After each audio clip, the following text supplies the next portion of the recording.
which is technically more advanced than anybody else here in Kyalami. Their principal rivals, McLaren, have been more conservative in their approach. They've not introduced their automatic gearbox. They have not introduced their active ride suspension system. They're holding that back for later in the season. It may come in Mexico. It could be seen in Brazil. But what they really want to do is get these first 3 flyaway races out of the way and then introduce the new car for the European season. Conservatism is the word that Ron Dennis is looking to the 92 season with.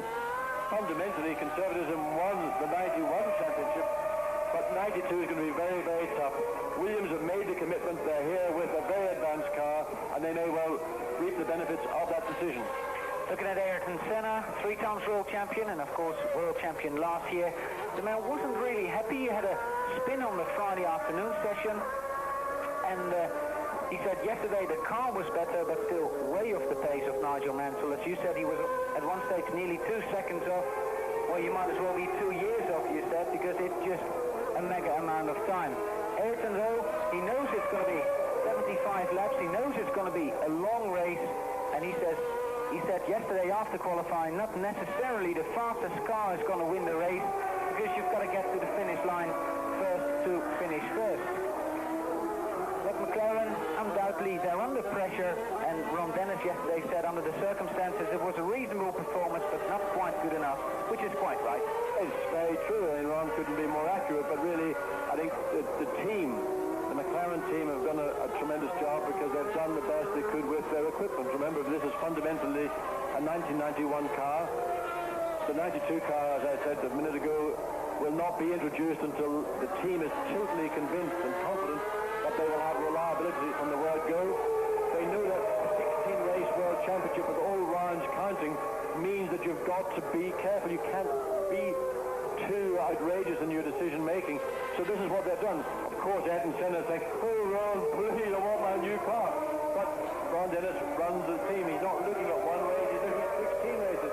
And I know Ayrton Senna will appreciate that decision. Now here we are in car with Ayrton Senna, coming down, passing Eric van der Poel.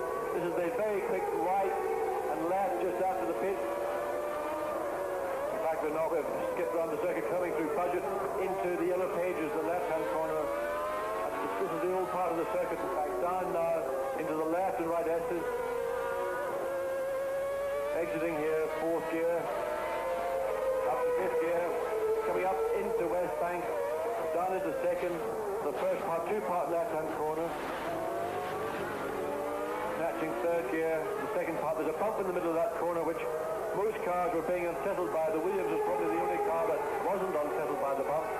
Then down now into Continental, that tight 2nd, 3rd gear, depending on your ratios. Over here, look at that left-hand lock, up into 4th gear, 5th gear, quick flick right, and then down into this corner. Really, this is the corner that's caused the most amount of problems throughout the weekend. This tight 2nd gear onto the pit straight corner, then back up through the gearbox, 3rd, 4th, 5th, 6th gear. Now this flat out right-hand flick, staying to the right, then over to the left, still flat out, right up to the very edge of the track, then braking lightly down to 4th gear, down to 3rd gear for the 2nd part of Nashua. That's the corner Nigel Mansell was off on yesterday afternoon. And now Senna coming up to one of the very, very quick corners. Budget. This is a flat out 6th gear corner. We're on board with Nigel Mansell actually at the moment, driving back into the pits while we're looking right under our screen still at Nigel Mansell. The onboard cameras here in Kyalami being with McLaren and Williams. Although times might not be that significant today, Schumacher is the quickest so far, a 1:20.3, of course a long way off Nigel Mansell's pole position time. Senna 2nd quickest, then JJ Leto, and JJ Leto is one of the Allard drivers, and they're having a lot of problems. The car is very nervous, as JJ described it yesterday. He said the car just wants to jump off the track all the time, which is not the case with the Williams. It's one of the few cars which we've said it looks stable, it looks good. We've seen Michael Schumacher's car, who's very, very nervous. The Delaros are very nervous, and even the Ferraris and McLarens look unsettled from time to time. And here we are with Ayrton Senna again, going into that very fast right-hander just after start-finish. It's all flat in 6th. Yeah, the cars are entering there around about 160 miles an hour. flick to the right and keep the car tight to the right, then across to the left, and then back up through into this double left-hander at Nashua. Again, Laird and Senna. Senna's time, he just improved. In fact, he's down to a 1:21.194. I mean, that is really not particularly important, because as the session progresses and the drivers gradually again build up to speed, we'll see more of the front runners coming to the front of the times in this 30-minute session. The actual time in itself isn't as important as qualifying is, but it's a very important guide to the outcome of the race. Right now, Michael Schumacher tops the list, but we really don't think that will have an outcome in the race itself. Schumacher's time, I'm sure, will be eventually passed by Senna, by Berger, by the two Williams, and everybody will sort of find their natural position by the time the session finishes. But you do get our people up there in this early part of the on-time session on Sunday morning. And if you wonder where Nigel Mansell was, he's only done one lap so far, and it's a 2:04, but that's really...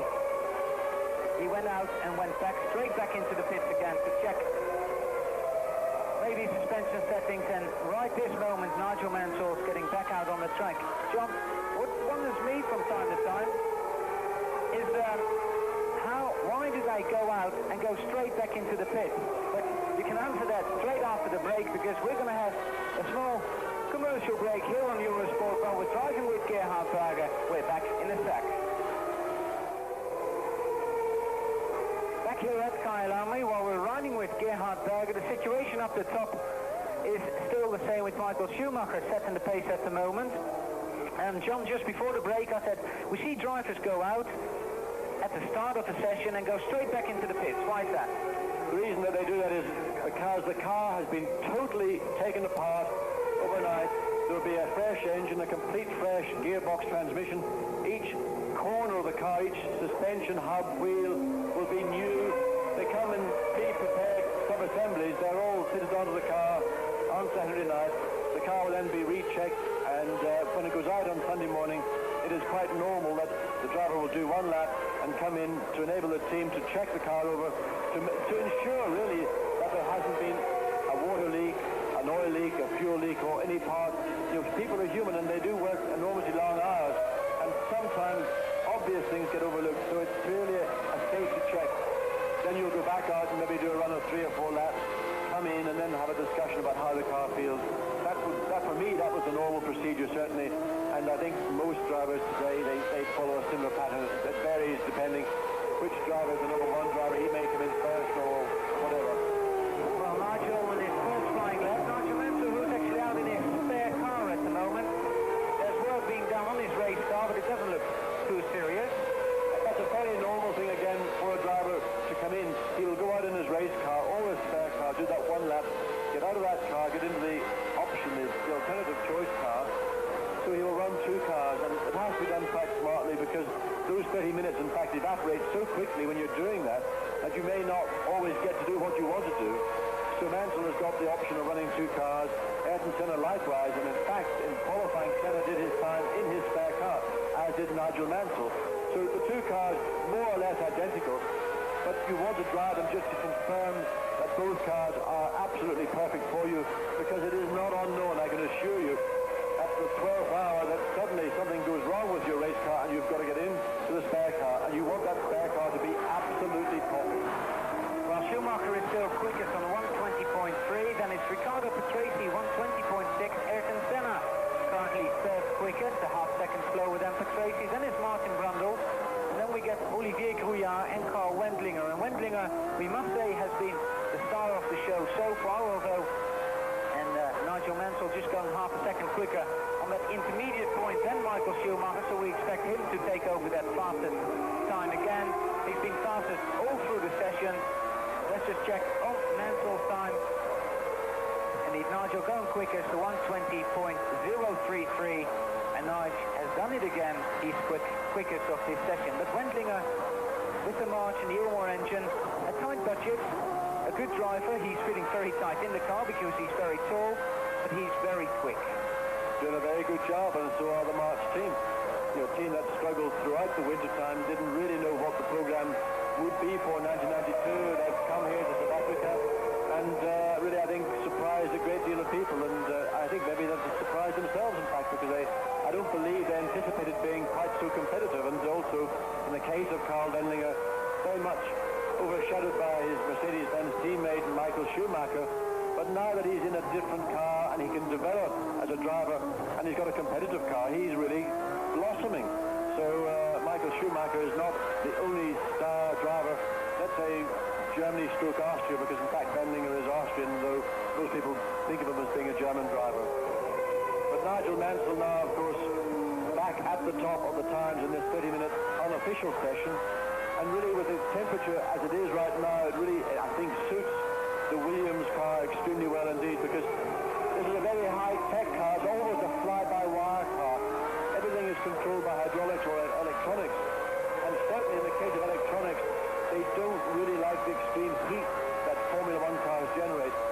Even with the temperature drop as we've got today, will help keep everything around the car that little bit cooler, which improves the reliability of the electronics.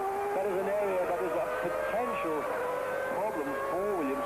If, for example, we had a race run in conditions like we had on yesterday afternoon when it was very hot indeed, maybe the reliability of the electronics may not be quite so well perfected as reliability would require. But right now, temperatures are perfect for Williams, for Mansell, and he's going to take full advantage of that. Mansell here comes up to the highest point of the circuit. We said before, it's gone up and down a little bit like Brands Hatch, this hairpin, like Druids, just goes the other way, I suppose, where you sort of end up on the tabletop and then have to turn one way or another.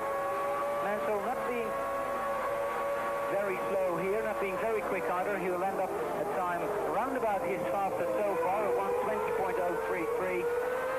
Schumacher still 3/10 behind that, and then Riccardo Patrese. Patrese been off the pace all weekend. He's had problems with his car, he's had problems with his gearbox on Friday, and he's had problems with his general setup yesterday afternoon. Nigel, well, proven me wrong, a 19.7. He's going quicker all the time.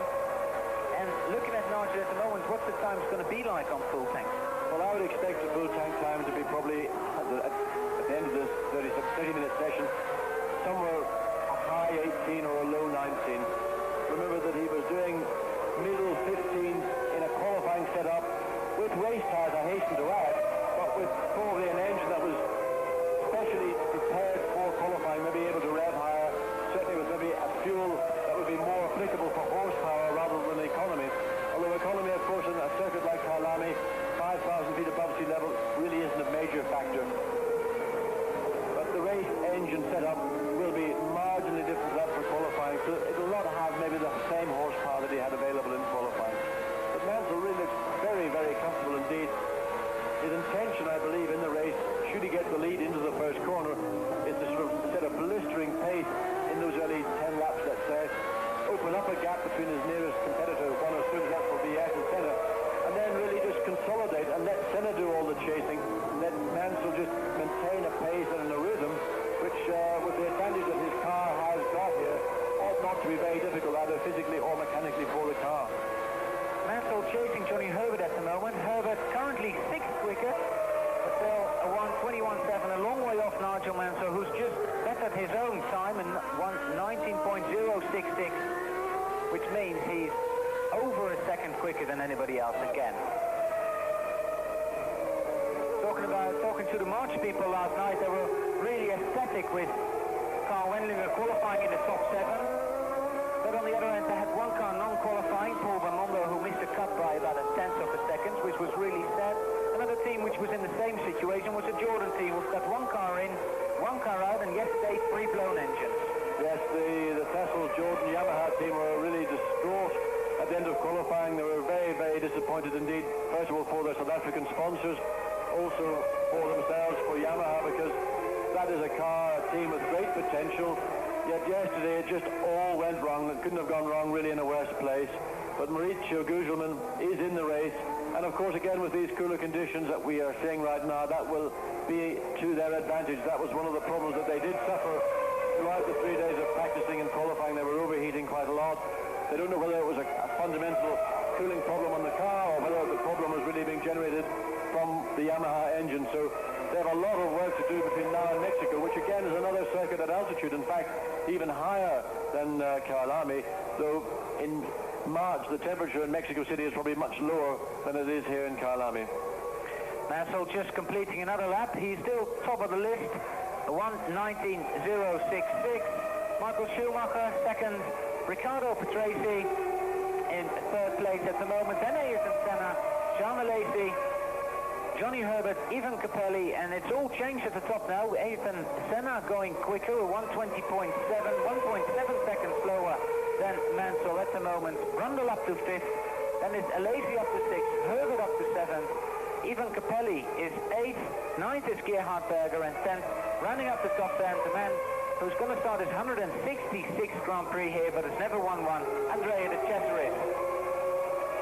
Well, Martin Brundle having a little pirouette. We haven't seen Martin do that very often over the weekend. He joins a long list of people who have. Yes, indeed he does. And Martin had just done a very quick lap, his quickest lap, which brought him up to 5th place.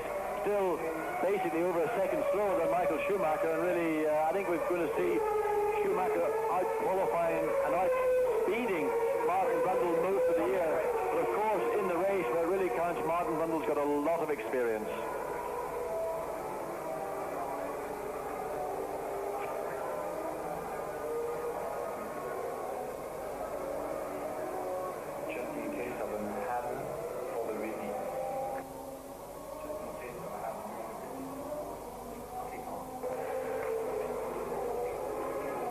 Mansell bettered his own time actually, a 19.043, only marginally quicker than his own best time up till then.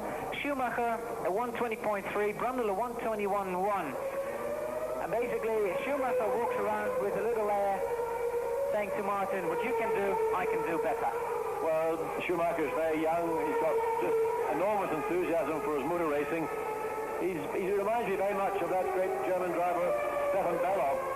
When he would go into a racing car, on his first flying lap, it would just be blisteringly fast. He just had that knack. Schumacher's an identical driver, just gets in, nails the thing, and is instantly quick out of the box.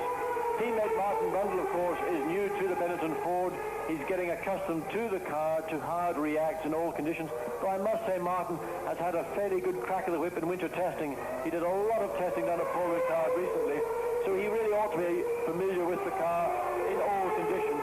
But Schumacher's just got that lightning speed that for a more experienced driver, you tend to be more, let's say, prudent in how you use it.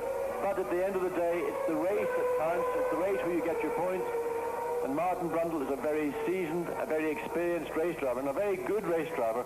And really where his greatest strength, I believe, lies is in his ability to set up a race car for the Grand Prix itself. And it's no use having a car that is just fast if it damages tires or it is abusing the car. You've got to find a way to find speed as well as reliability and comfort in the car.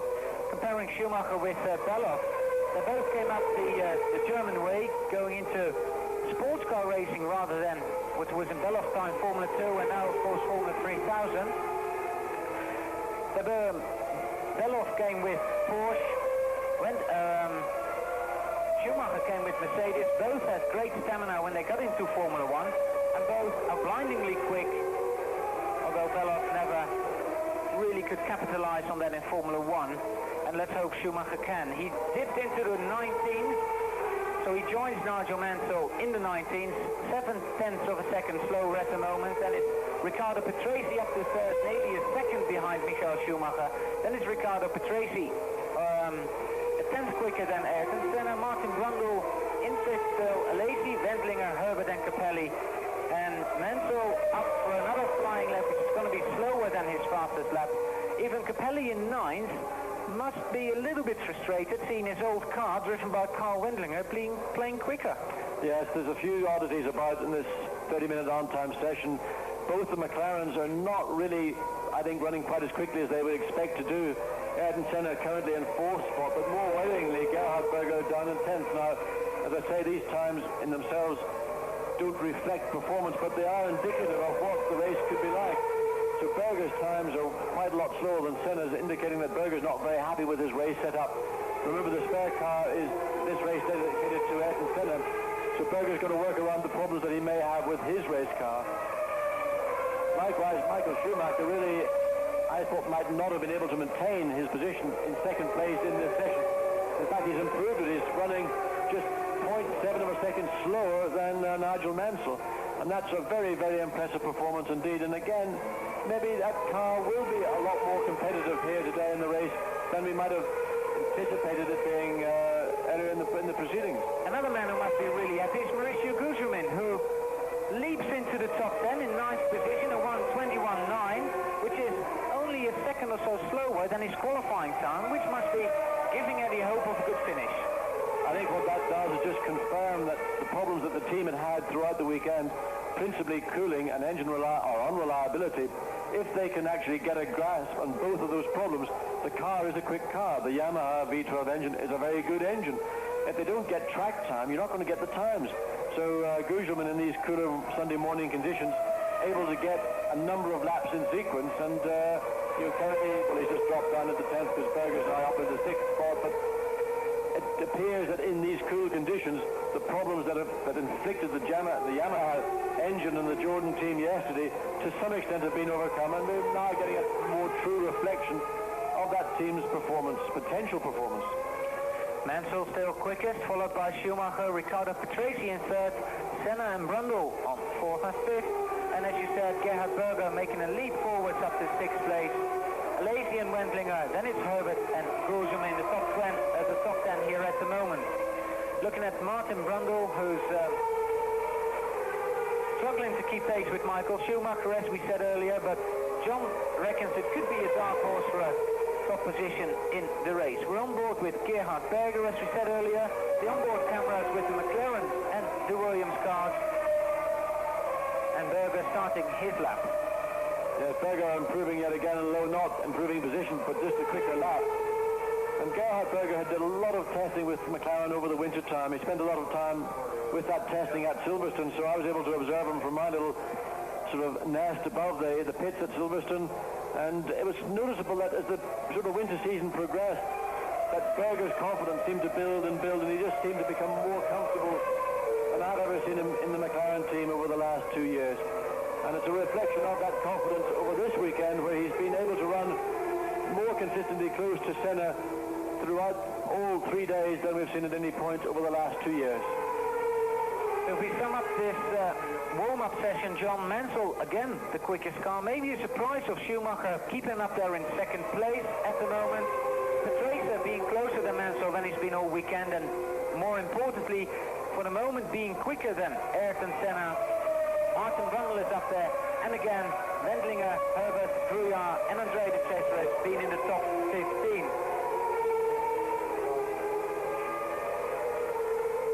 Gerhard Berger now coming up to the end of another lap.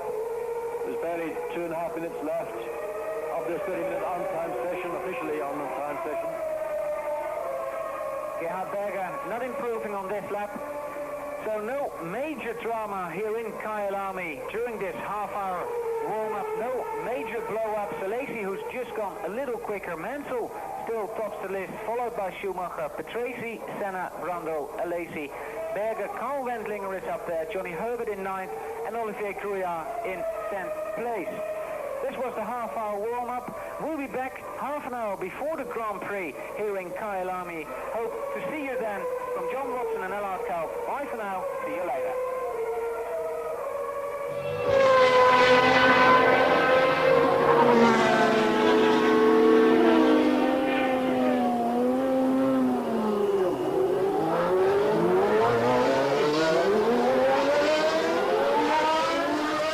The 1992 Grand Prix season starts in South Africa under the gloriously sunny skies of the Transvaal.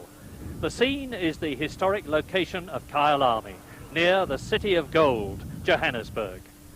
And here at Kyalami, a Grand Prix crazy South Africa is absolutely bursting with enthusiasm at the prospect of seeing the speed spectacle which has been denied to them for so long. They're here in their tens of thousands for the start of what's going to be a dramatic season. The outskirts of Kyalami may not have the sophistication of Monaco, but an intensive multi-million-pound construction project involving a massive effort has produced an absolutely magnificent new 2.6-mile circuit with matching facilities, something South Africa can be very proud of. For the teams like McLaren, the preparation effort has been equally intensive. World champion Ayrton Senna had a sensational start to the 1991 season, but after a 3-month rest in Brazil, he's not expecting to repeat it this year.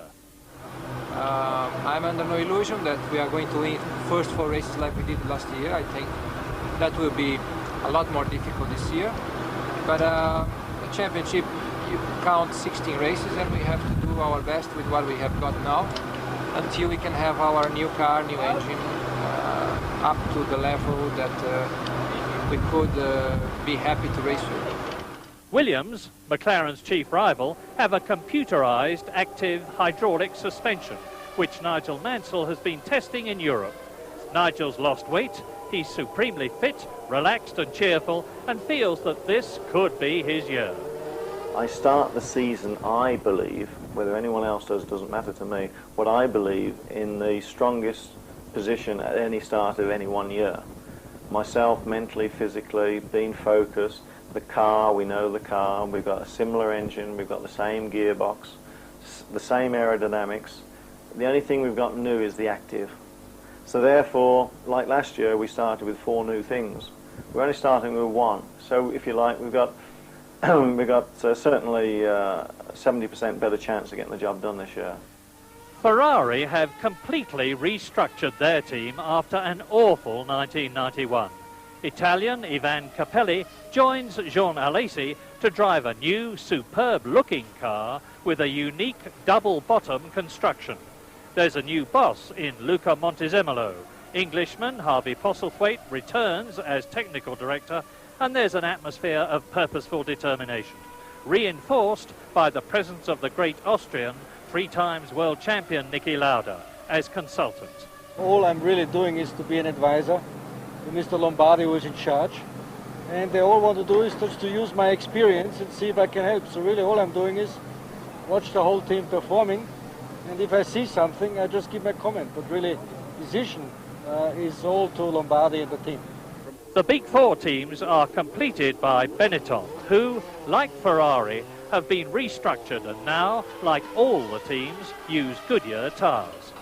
For the first time, Martin Brundle, with Benetton, is in a top team. He's hungry for success, but in the young lion, Michael Schumacher, Martin's got a formidable teammate. 26 men start today's South African Grand Prix because, sadly for her and the Brabham team, Italy's Giovanna Amati has failed to qualify. And sadly for everybody, 3-time world champion Alain Prost is not racing today at Kyalami for Ligier. After a thrilling final qualifying session, Nigel Mansell starts in pole position for the 18th time. In fact, he was fastest in every practice session, and his pole lap was 7/10 faster than Senna, who starts alongside Nigel on the front row.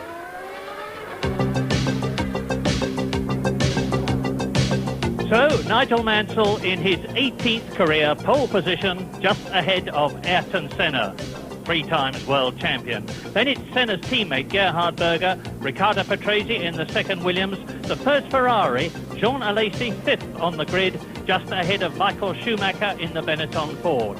Britain's Johnny Herbert is 11th in the Lotus, and Gabriele Tarquini in the Fondmetal is in 15th position. And bringing up the rear of the grid, Eric van der Poel in the Brabham Judd 26th place. And it's go, and Mansell's got away extremely well as they go up to the first right-hander. And sure enough, that McLaren has dropped right back and up to the first left-hander. That is turn 4. It's Mansell in the lead. And this looks like a real tough uphill struggle for the McLaren. Senna is going to have to fight. He's charging in 4th place. Yeah, and Nigel Mansell's in a very commanding position now because his teammates can, not deliberately, but make it very difficult for Ayrton Senna to get past. Of course, Riccardo Patrese wants to win this race just as much as anybody else does. There are no orders in the Williams team, but it is still Mansell leading, Patrese second. Senna is in third position. It is Jean Alesi in the Ferrari in fifth place. In sixth position it's Schumacher, and that's Martin Brundle, who has spun off on the first lap in the Benetton Ford. A most unfortunate way for the Englishman to start his career with Benetton. He's looking for success in the new team, and we're riding now with Ayrton Senna as they come up to complete the first of these 72 laps, with Nigel Mansell going across the line, and we are chasing Riccardo Patrese. Mansell is into lap 2 now. Patrese is into lap 2. So are we. Now, riding round with Ayrton Senna into the turn 3. This is where there is a 4G loading on the drivers. 155 miles an hour at this point. This is turn 4, down to 70 miles an hour. Underneath the banner in a moment. And on towards turn 5. That's the right-hander where there is a 4.5G loading. Mansell took that corner once in 6th gear yesterday, and that was on his pole position lap. I remind you again, although Nigel Mansell is regarded by many people as number 1 in the Williams team, he is not regarded by Williams as number 1 in the team. They have equal ranking. Yes, indeed, but there have been a fair bit of head-scratching in the Williams team and by observers this weekend because, of course, Patrese, we all expected to go home and spend his winter thinking that, of course, he could easily become world champion this year because he clearly has the ability. But as soon as he got in the car, the person who's been spending their winter thinking like that, you'd expect to be very fired up and go very well. But he did exactly the reverse. And to some considerable disappointment to the Williams team. And now that he's pulling away from Senna, this is the first real spark that he's shown all weekend. He's been substantially slower than Mansell at all times until now. Now, this is an interesting battle because Jean Alesi in the Ferrari, chasing Ayrton Senna, and just behind him is in the brand new car.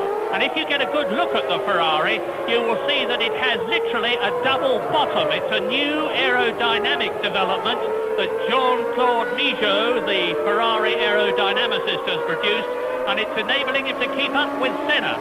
So Senna, who seems, if anything, to be holding that group up now.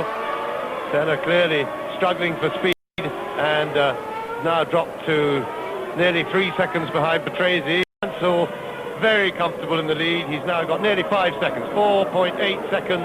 Mansell to Patrese. Patrese 2.8 seconds ahead of Senna. And the two Williamses doing very much as expected, although it was courtesy of Patrese's outstandingly good start that he is not bogged down with the traffic for the time being, but the Williamses showing their tremendous superiority. And while we ride with Ayrton Senna, hats off to Michael Schumacher, who is in 5th position in the Benetton Ford, because this is the young German. He's only 23 years old. It's only his 7th Grand Prix, and the only people who are ahead of him at the moment are Jean Alesi in the Ferrari, Ayrton Senna that we're with now, Riccardo Patrese, who is second, and Nigel Mansell leading. And in the pits is Jonathan Palmer with Martin Brundle. Martin, after that excellent qualifying session, bit of disappointment for you. We saw the back end of that spin. Tell us what happened. It's difficult to know. I was passing Carl Wendlinger, and for some reason we touched, and it's broken to get the car back on the road, I had to do a 180 spin, and it's broken the clutch. Yeah, big disappointment for Martin Brundle because it hasn't been a great meeting for him, his first for Benetton, because he was very much second fiddle to the talent of Michael Schumacher, and yesterday afternoon in qualifying he was just starting to get to grips with the car and was improving. He was a whole second and a half slower than him on Friday than Schumacher. Yesterday he was down to just under 7/10, which was a big improvement, and started to get settled, but he still has a lot of work to do, and he certainly could have done with the time in the car today. Now we're riding with Nigel Mansell. Mansell leading now by over 8.5 seconds, and really very comfortable indeed for him. He will already be nursing the car. No need for him to rush away from the field. He can cut it down, pace himself to Patrese, and be happy, I would think, to go away at about a second a lap till he's got 15 seconds, and then he can really just cruise it and look after the car, concentrate on his system. They're not expecting to have tyre changes today. He'll need the cushion, of course, for lapping back markers, because that won't be easy, but he will make, say, a 20-second lead, will give him plenty of room. He won't have to hurry it. As I say, the team, there is not a wear problem. There may be a loss of performance, but I should think in Mansell's case, without having to push it, he shouldn't even run into those. So he will expect to go the whole race in one go. And Mansell is on his 11th lap, fastest lap by Mansell so far on lap 7, 1 minute 20.408, which is of course a lap record on this new circuit being used for a Grand Prix for the first time. Martin Brundle out, Bertrand Gachot out, so there are still 24 runners as Ayrton Senna, soldiering on in 3rd position, leads Alesi 4th there. Schumacher in 5th position. Gerhard Berger is again not really showing in the McLaren. It's strange this, how Ayrton Senna manages always to get more out of the McLaren than Berger. There is Berger, and behind him is Capelli. That is Johnny Herbert, and that is out of the race Karl Wendlinger. Well, he is the 3rd retirement. And Johnny Herbert is having a quite fantastic race in the old Lotus, because he's in 8th place, but more importantly, he's only 2 seconds behind Capelli in the Ferrari, who in turn is hounding Berger. So, in simple terms, apart from the two Williamses who are in a car of their own, Herbert is at the back of the leading group, and in a car that really should not be in that league at all. And Herbert, for a long time, has been a talent that has been ignored by team managers. He showed it last year. He was still largely ignored. Lotus now, happily, are a team that are coming up. They're recovering. They have better sponsorship. They've got a new car on the way. They already have a good engine, and that's made the current difference.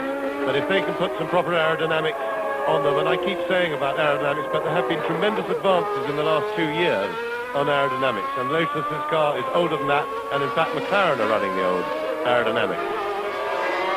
Yes, we're expecting several of the major constructors, as they are called, to produce new cars for the Spanish Grand Prix.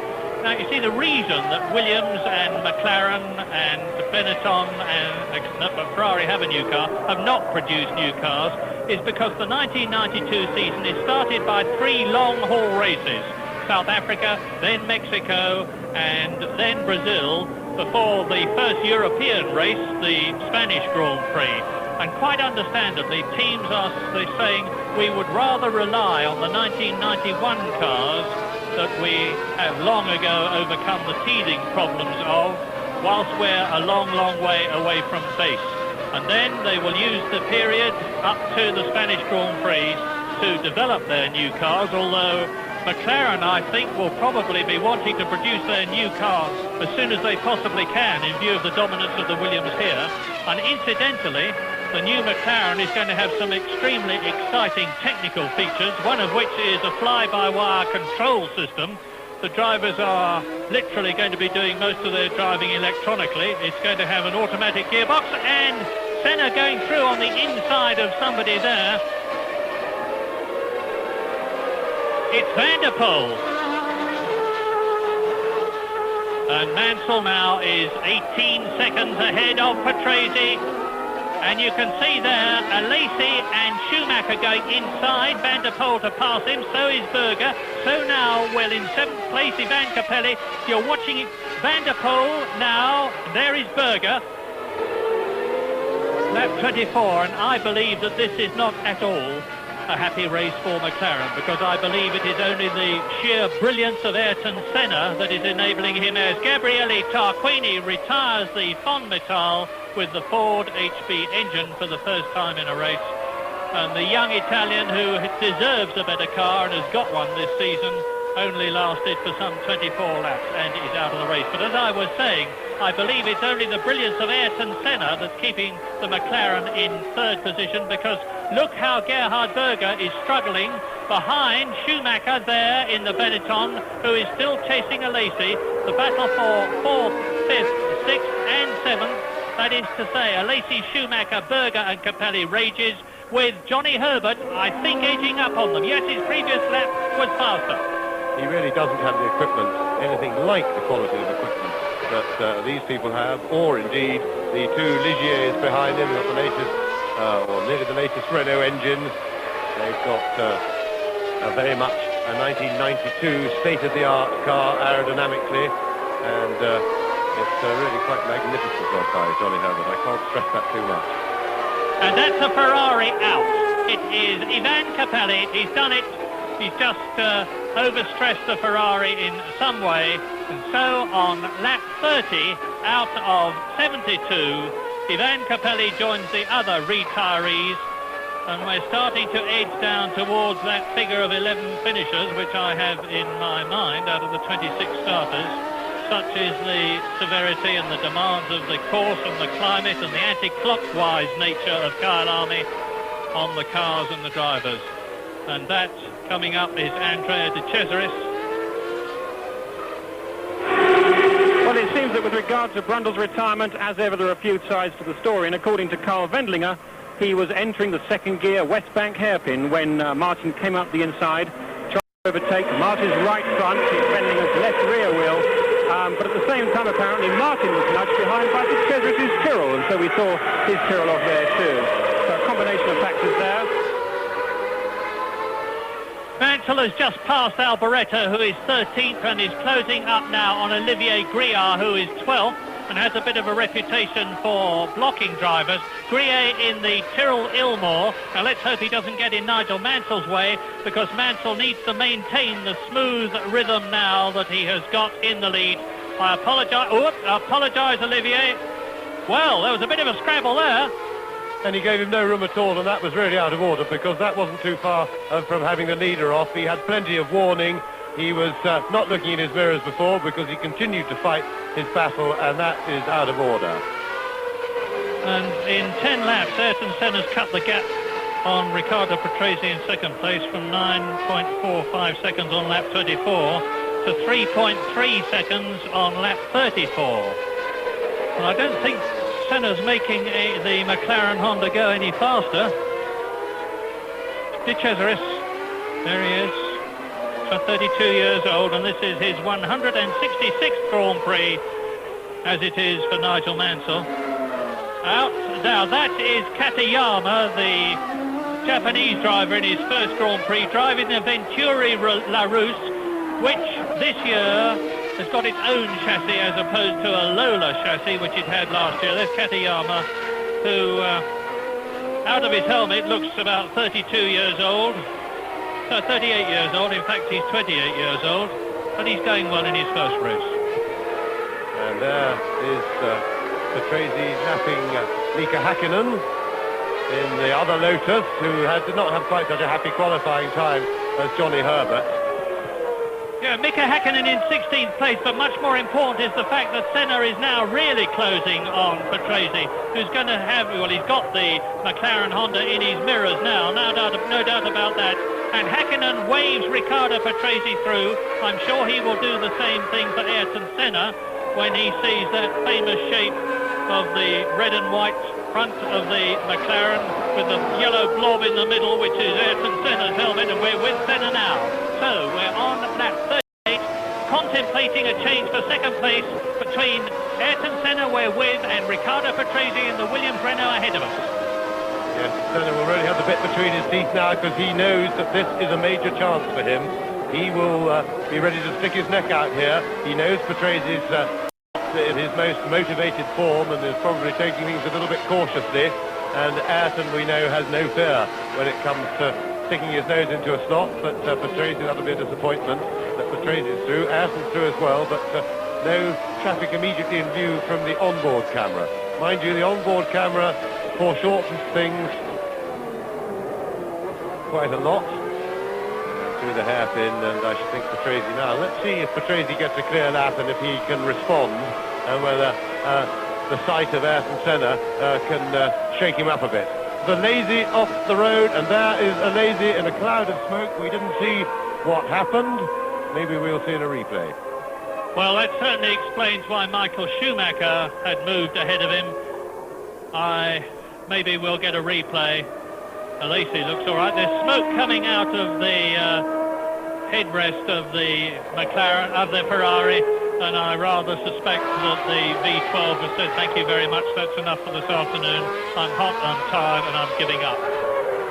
And there is Patrese now.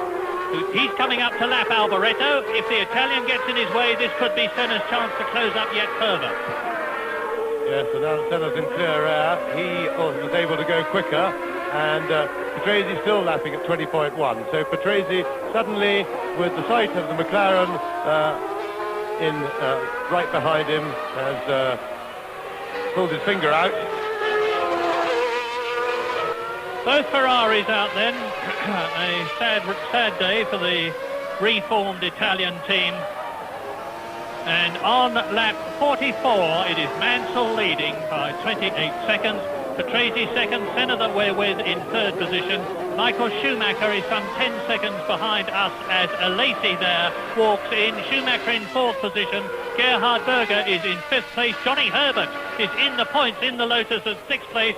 Very, very good news that is, because the Lotus team need all the success they can get with this new car. Great news, Herbert is sixth. Yes, and Herbert also confirming in this race his maturity, because he has been fending off very close attention from Comas and Boutsen from about lap 10 onwards, and that in itself is no easy feat in Grand Prix racing, to drive with somebody breathing down your neck the whole time. It requires considerable cool and experience as we watch the big battle. That is the Cesaris in the pits, and that'll be a big disappointment. That is Christian Fittipaldi retiring from his first Grand Prix in the Minardi Lamborghini. But Fittipaldi is only 21 years old. He is the youngest driver in the race from Sao Paulo, the same place as Ayrton Senna, and he's got plenty of time. And that is Andrea De Cesaris, and he's obviously out of the race. His first race for Tyrrell with the Ilmor engine is finished. And Patrese goes past the Dallara of J.J. Leto, and now Ayrton Senna is going to have that problem, although Leto, the Finnish protege of Keke Rosberg, is a gentleman driver, and I have little doubt that he will move over when he sees Senna. Leto is 11th, Alboreto is 12th, Hakkinen is 13th, Guterman is 14th, Morbidelli is 15th, and then out of the race goes J.J. Leto as I spoke. Well, it's been a pretty unhappy South Africa for the Dallara team. They're using the Ferrari engine for the first time. The Minardi team had it last year, and now Dallara have it, and it doesn't seem to have brought them any luck.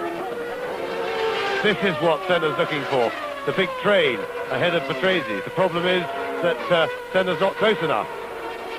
And there is Nigel Mansell leading the race, approaching several cars that he's going to lap.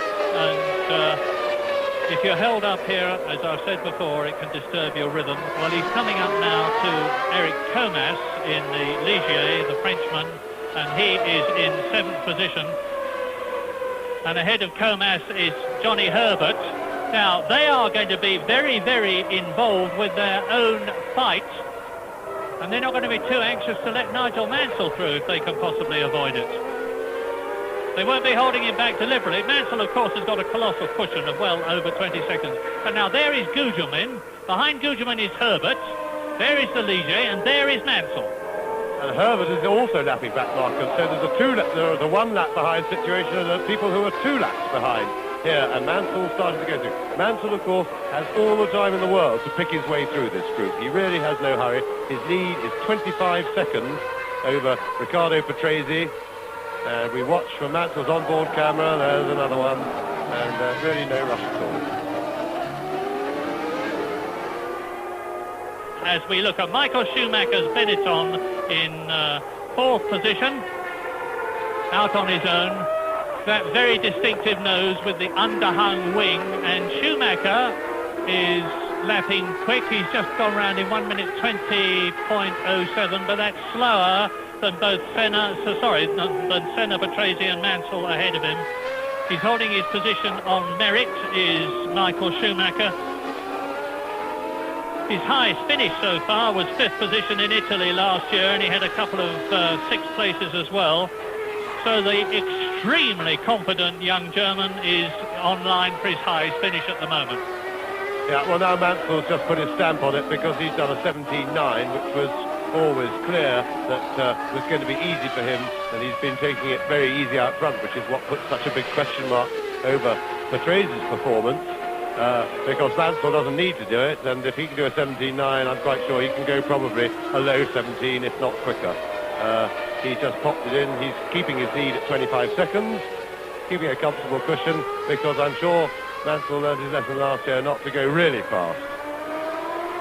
Petrase has got himself a little bit of a cushion. He's put his own fastest lap in now with an 18.6, and he stays 3.5 seconds ahead of Senna, and I think he's doing the minimum necessary to keep Senna comfortably at bay. But behind, the really good performance of this race for me is by Johnny Herbert, who's still in 6th place, but he's got himself, he just put his own fastest lap in, and he's put a little bit of a gap between himself and Comas. He's got himself a 5-second cushion, and he certainly has had to work extremely hard for that.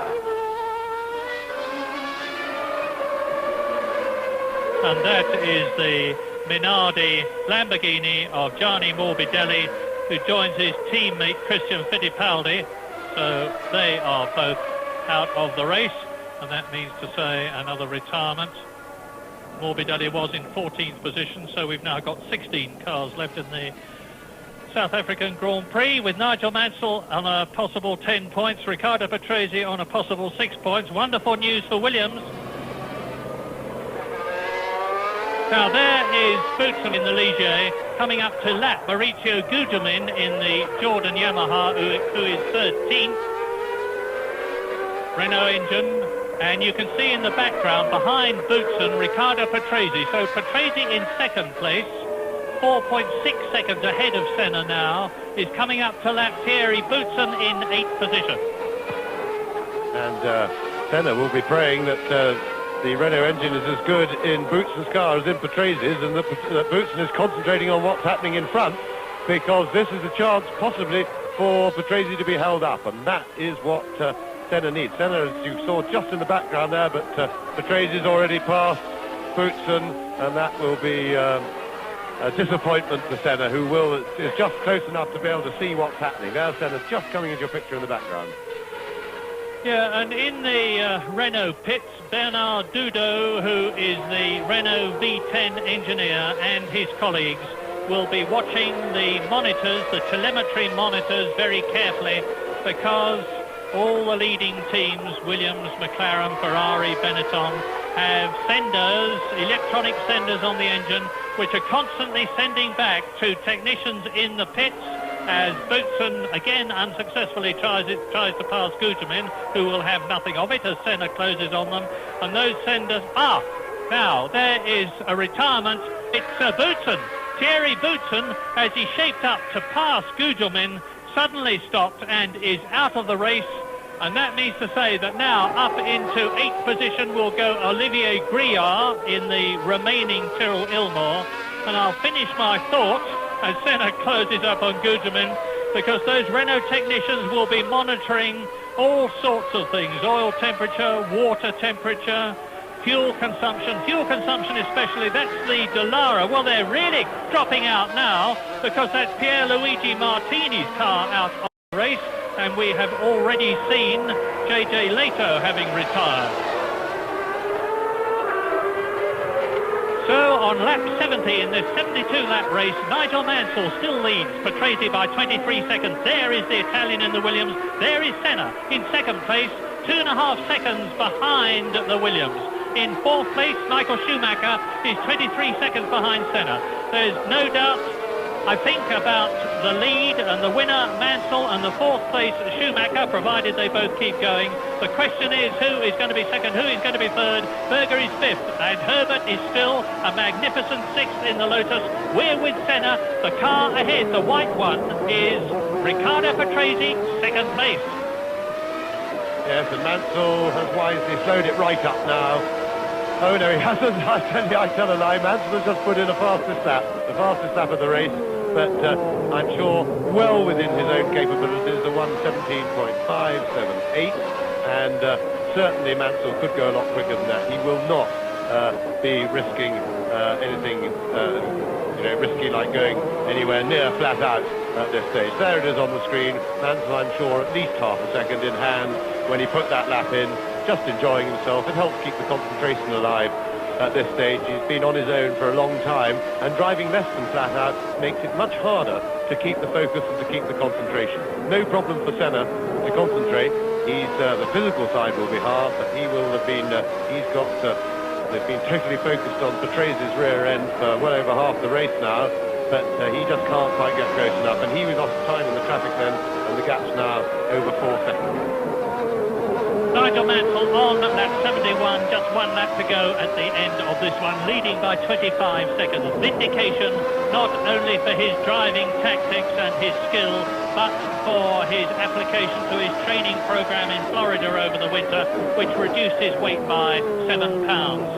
And in second place, Riccardo Patrese just staving off Ayrton Senna, who is certainly trying. And now Nigel Mansell is on his last lap. You are looking at the potentially victorious Englishman, almost home for the 22nd Grand Prix victory of his career. But far more importantly to him, 10 points in the 1992 World Championship, and the Union Jacks are flying all round this Kyalami circuit. There's one, there's two, and that's 10 points for Mansell. If Patrese can stave off Senna on this very important last lap, will be a lead over his chief rival in the championship of 6 points.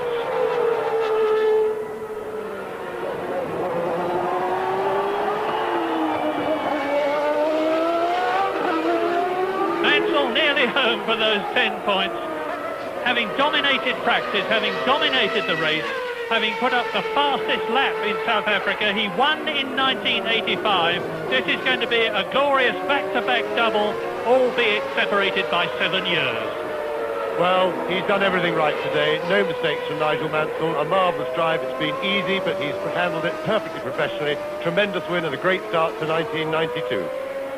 And Mansell crosses the line, waves to the crowd, and he coasts across by his standards to take the checkered flag before a delighted Frank Williams, justifiably so, and Riccardo Patrese takes second position ahead of Ayrton Senna. In fact, where is Ayrton? So, well, he's a long way back.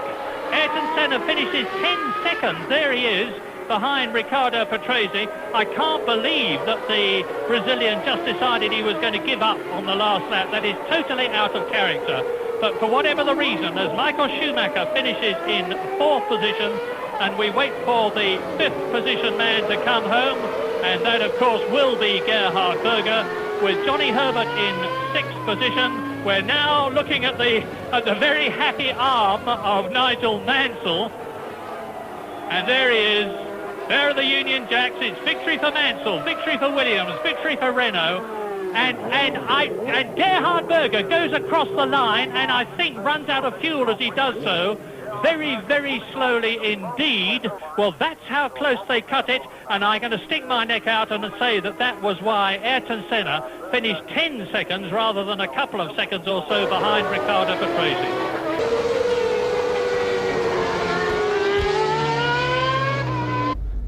Nigel Mansell, congratulations on a crushing victory. You were dominant all weekend and during the race.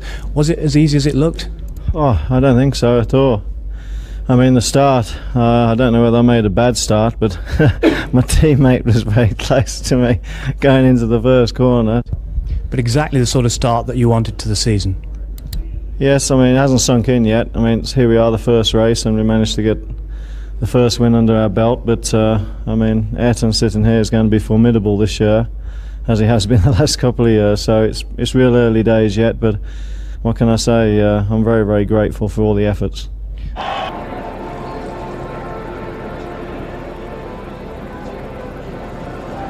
Releasing the clutch and start. I think no magic. I had a good start, and it was very good for me being able to be in front of Ayrton the first lap, because in this track it's very difficult to overtake. So I knew that if I was in East Toe, maybe it was a big problem to finish second in this race, because I felt that my car had potential to finish second. So this is the result I wanted after many troubles in practice. I think that I'm quite happy with second place. I knew right from the start that after such a good start from Riccardo, wouldn't be really possible to overtake him. He went away a little bit, and I tried to keep the pressure, but he was a little faster than me. And I tried to push from time to time a little harder to see whether coming to traffic maybe I would have opportunity, or maybe he would have a technical problem. But nothing happened, and we came third, and Williams did the first and second. I think they deserve. And I'm looking forward to the new car, new engine, new transmission, to see whether we can jump forward and catch them and be in a similar situation, in order that the championship becomes more and more interesting like we had last year, and a good fight throughout the season.